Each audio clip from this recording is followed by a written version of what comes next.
have a very special guest with us today, the President of the United Nations General Assembly, Ms. Fernanda Espinosa. You are the first woman from Latin America and also in the Caribbean. And recently you started this campaign for beat plastic pollution. Do you want to talk about it a little bit? Well, the pollution of our oceans with plastics is unprecedented. It does not only affect nature and the life in oceans, fish, but it does affect livelihoods of thousands of coastal communities that depend on the sea for their daily lives. It also affects us humans because there are studies that show that we have already microplastics in our bodies, and we have to remind ourselves that 80% of the plastics end up in the ocean and come through the rivers and go or directly to the ocean. And we are thinking between 8 and 11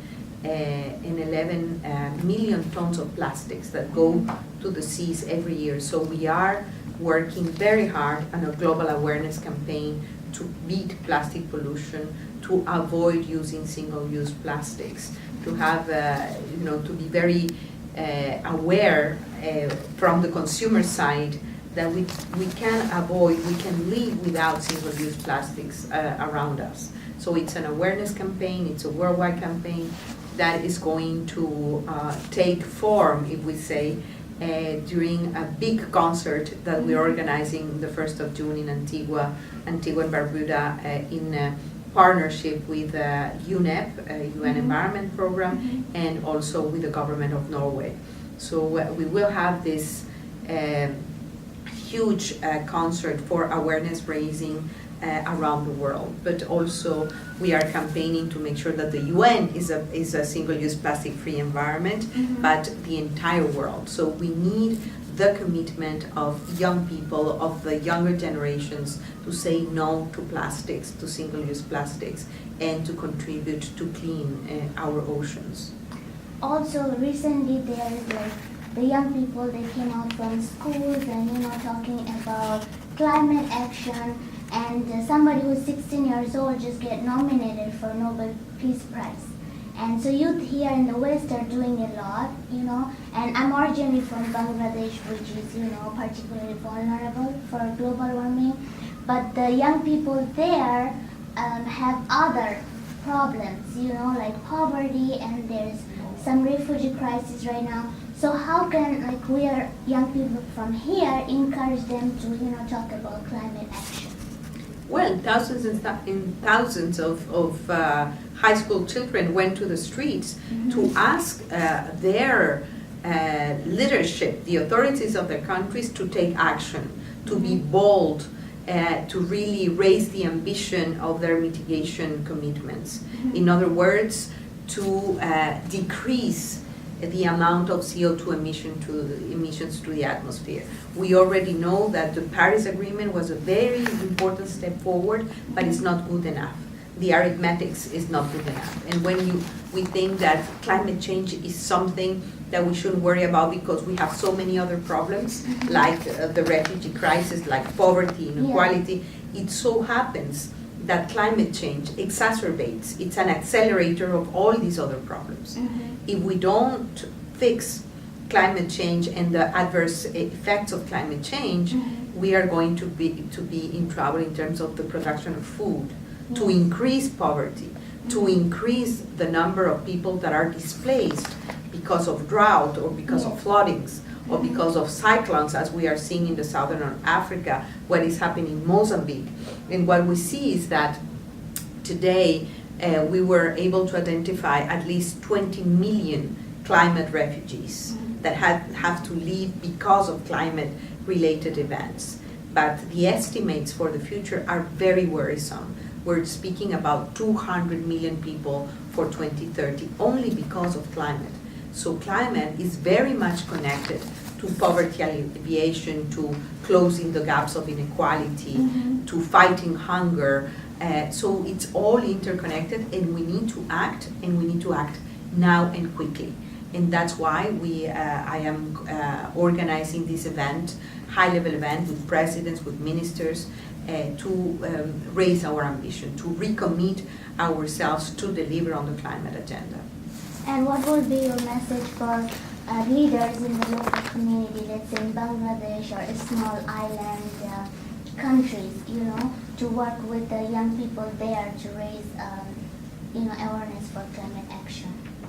I think that we can act at all levels, and we should act at all levels. At the very local community level, at the national level, the leaders of our countries, but also at the international level. At the very local level, it's very important, especially for small island developing states that are highly vulnerable, like Bangladesh, for example. Very, very important to take seriously the issue of adaptation and resilience building. For that, there is a need, of course, of investment, of resources. We are mobilizing the resources that are needed. There is a promise of $100 billion in the Green Climate Fund in order to the most vulnerable countries to invest in adaptation and mitigation, but also in resilience building. It's very important that that young people, that we all sign a pact to be careful about the way we consume, about the use of electricity, about the recycling, about the use of single-use plastics. It's all interconnected because it's all harming the environment. About transportation, about really using public transportation if possible, reducing the number of cars. You know that 80% of the emissions come from cars. So we should really work in good public transportation. Energy matrices, there are so many efforts to go from fossil fuels to renewable energies. We're making these efforts, but you're right. The climate bill is distributed unevenly.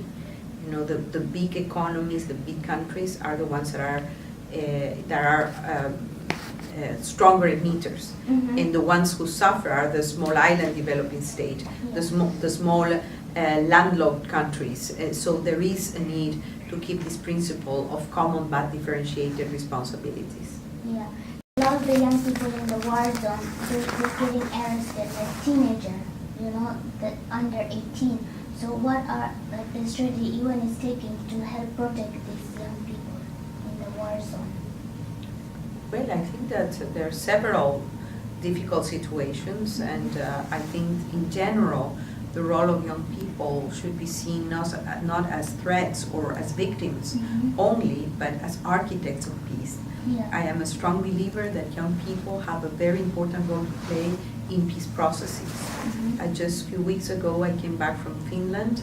It was the first ever World Symposium on Youth, Peace and Security, but with this approach of sustaining peace and of having young people as architects, as actors of peace processes, as participants in peace building, in peacekeeping, in mediation processes, and I think that's the approach that we should have. And of course, in war zones, in areas of conflict, I think that the most vulnerable in general are women, girls, and children. And we have to be very careful. We have a whole architecture to protect them as human beings, starting with the Universal Declaration of Human Rights.